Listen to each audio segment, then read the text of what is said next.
point of view. This is Prime News.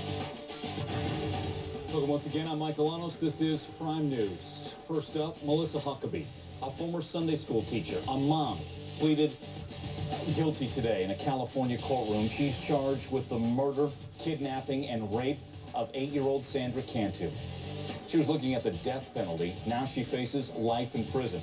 Here's the last known video of little Sandra. It's heartbreaking. An 8-year-old girl skipping, not a care in the world. She was dead not long after that. Again, just happy-go-lucky little kid. Sandra's mom says it really shows just what a sweet little girl she is. She's a little girl. That's how she was. Happy, smiling, whatever. Heartbreaking, but at least her mom finally is getting justice, maybe closure here. We'll take your calls. 1-877-TEL-HLN. Join me to talk about this. Forensic psychologist Cheryl Arrett, also with us.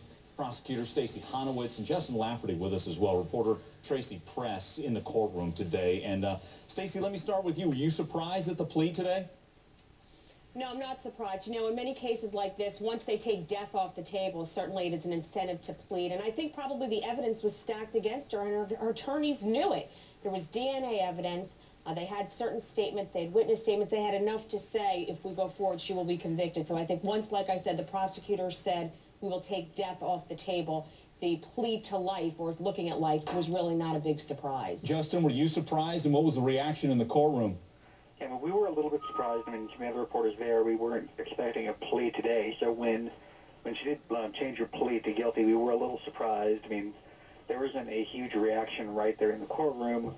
But, I mean, since then, there has been kind of a little bit of a shock going throughout Tracy, and just kind of well, I mean, we didn't think it would happen this quickly. What was the reaction of Sandra Cantu's family?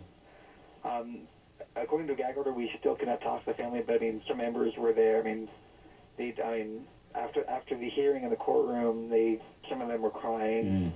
I mean, it was. I don't want us to go as far as the happiness, but I mean, there's a little more peace there. I think.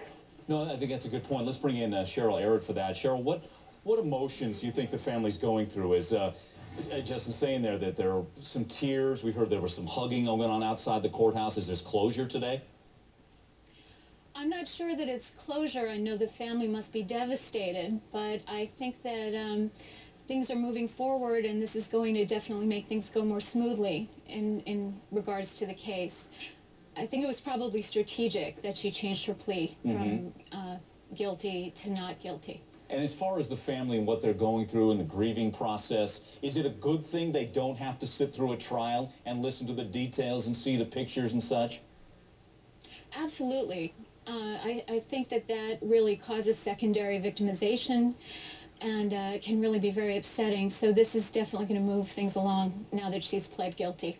Stacey, like lots of times, go ahead, Stacey. But you know, lots of times in cases like this, first of all, it's so hard for the public to wrap their minds about the horrific crimes that took place. You know, a female on a little child. I mean, it's just really horrific.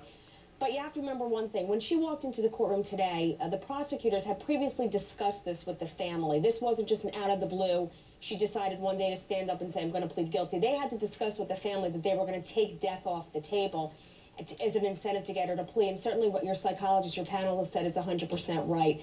I mean, will there ever be closure on a horrific crime like this? Probably not. But certainly they won't have to sit there now and listen to the horrible facts of this case. Yeah, Stacey, you make a good point there. So certainly they may have known it was coming, but when you hear those words, I'm sure that's what brings the emotion, to actually live through it. And are you reliving the crime? Not sure what they're going through, but certainly emotions of hugging or tears, not unexpected there. All right, we're going to continue this conversation. I think one thing, we look at this case and we see a skipping 8-year-old girl, and now we know she's dead, died a horrific death.